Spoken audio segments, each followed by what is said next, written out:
Hello mga Lods, welcome back to my channel. So nandito naman tayo para silipin naman natin ang estimated salary ng isang magaling na director at sa kabutihing team leader ng Kalingap team na si Kalingap Rob. So suportahan natin ang kanyang channel mga Lods. Siya ay isa ding charity vlogger. Pero siyempre isama na natin sa pag-support ang kanyang buong team. Saka huwag niyo rin kalimutan na i-support na rin ang aking channel. Sa mga Lods, kung bago pa kayo sa aking channel, pakiclick naman ang subscribe natin. And then, syempre, pakipost na rin ng notification bell para lagi kayong updated sa ating video. So, ano pa ba ang hinihintay natin mga Lods? Let's go!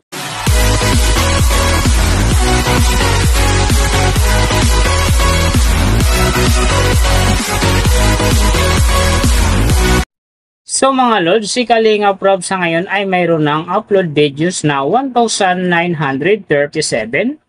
and then mayroon na rin siyang subscriber na 2.93M. So may video views naman siya ngayon na 984,167,352 and then yung kanyang country is PH. So yung channel type naman niya is entertainment. And then, yung account niya, ginawa ito noong December 8, 2019. So, doon naman sa kanyang total grade, nakakuha siya ng B+. And then, sa kanyang social blade rank naman, nasa 23,833. So, doon naman sa kanyang subscriber rank, nasa 1,078. And then, sa kanyang video views rank naman, nasa 16,998. So, doon naman sa kanyang country rank, nasa 84. And then, sa kanyang entertainment rank naman, nasa 881. So, nakita na natin yung kanyang ranking. Silipin naman natin yung kanyang last 30 days na subscriber. So, nakakuha siya dito ng 30K. Ang hindi lang maganda dito mga Lods kasi ang kanyang percentage ay bumaba ng 40%. Ang ibig sabihin nun, mas bumaba yung pasok ng kanyang subscriber ngayon kung i-compare natin sa nakaraan niyang buwan. So, alam na din mga Kalingap fanatic dyan, fans ni Kalingap Rob, so share na natin sa ating mga newsfeed and din sa ating mga friends para gumanda uli ang pasok ng kanyang subscriber. So, doon naman sa kanyang views mga Lods in the last 30 days, nakakuha siya ng 25.202 views. So, ito ang maganda kasi ang kanyang percentage naman dito ay umangat ng 3.8%. So, ibig sabihin, maganda naman ngayon ang pasok ng kanyang views kung i-compare natin sa nakaraan niyang buwan. So, nakita na natin yung kanyang ranking, last 30 days subscriber, and then yung kanyang views. Silipin naman natin yung kanyang daily summary from subscriber, views, and then yung kanyang earning. So, sa kanyang subscriber mga Lods, may isang araw ako dito nakita na umangat ng 10K. Noong July 17, nakakuha siya ng 10K, kaya ang kanyang subscriber ngayon nasa 2.93M. So doon naman sa kanyang views mga Lods, yung magaganda rito, July 8, nakakuha siya ng 850,000. And then pagdating naman ng July 11, nakakuha siya ng 951,000. So pagdating dito ng July 15, nakakuha siya ng 1.6M.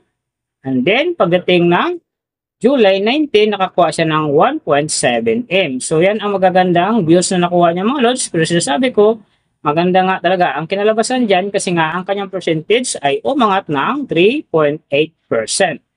So, doon naman sa kanyang earning mga Lods, tingnan natin dito yung July 10. So, sa kanyang low estimated, nakakuha siya ng $232. And then sa kanyang high estimated naman, nakakuha siya ng $3,700. So ang mga yan naman mga Lods, daily summary lang, mas maganda kung silipin na natin yung naka-round off na from daily, weekly, and monthly para malaman na natin kung magkano na ngayon ang estimated salary ni Kalingap Rob dito sa YouTube. So unahin natin yung kanyang daily average. So, sa daily subscriber, nakakuha siya ng 1K. And then, sa kanyang views naman, nakakuha siya ng 840,073. So, doon naman sa kanyang daily, low estimated ng kanyang earning, nakakuha siya ng $210. So, times natin sa 58, mayroon siyang 12,180. And then, sa kanyang daily, high estimated naman ng kanyang earning, nakakuha siya ng 3,400 US dollars. So times natin sa 58, mayroon siyang 197,200. So yan mga lods ang kanyang daily average. So pupunta naman tayo sa kanyang weekly average. So sa weekly subscriber, nakakuha siya ng 7K. And then sa kanyang views naman, nakakuha siya ng 5,880,511. So doon naman sa kanyang weekly, low estimated ng kanyang earning, nakakuha siya ng 1,500 US dollars. So times natin sa 58, mayroon siyang 87,000. And then sa kanyang weekly, high estimated naman ng kanyang earning, nakakuha siya ng 23,500 US dollars. So times natin sa 58, mayroon siyang 1,363,000. So yan naman mga lods, ang kanyang weekly average. So pupunta naman tayo sa kanyang monthly average. So sa monthly subscriber, nakakuha siya ng 30K. And then sa kanyang views naman, nakakuha siya ng 25,202,172. So doon naman sa kanyang monthly, low estimated ng kanyang earning, nakakuha siya ng 6,300 US dollars. So times natin sa 58, mayroon siyang 365,400. And then sa kanyang monthly, high estimated naman ng kanyang earning, nakakuha siya ng 100,800 US dollars. So times natin sa 58, mayroon siyang 5,846,400. So yan naman mga lods ang kanyang monthly average. And then yung nababanggit ko rito or nakikita nyo is pawang estimated lamang yan. Nakabase lang tayo sa Social Blade website. Isang public website dyan na kahit sino pwedeng mag-open para malaman kung magkano na ang estimated salary ng ating mga iniidolong YouTuber, vlogger, or influencer. And then mga lods, palaging natutupad dyan yung low estimated kasi nga hindi talaga natin kayang itiman sa ating mga viewers na huwag mag-skip ng ads. Pero pwede pa rin naman yan maging times 2, times 3 or maging times 4 pa yan kapag ang isang vlogger nakapagpa-viral ng kanyang video. Pero siyempre mga lods, kung supporter ka ng Kalingap Team or ni Kalingap Rob, huwag ka nang mag-skip ng ads dahil big help yan sa kanyang channel. At saka siyempre sa mga kababayan natin na kanya ring tinutulungan dahil siya nga ay isa ding charity vlogger.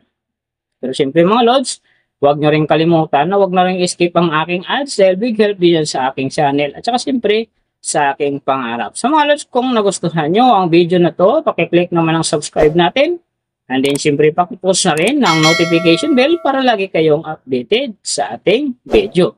So big thank you sa lahat ng mga sumusuporta sa aking channel. Saka magsusupport pa lang, ingat kayo palagi and God bless. At sana gabayan kayo palagi ng Panginoon sa ginagawa nyo araw-araw. At siyempre magtagumpay din kayo sa inyong mga pangarap. So hanggang dito na lang. See you on my next video.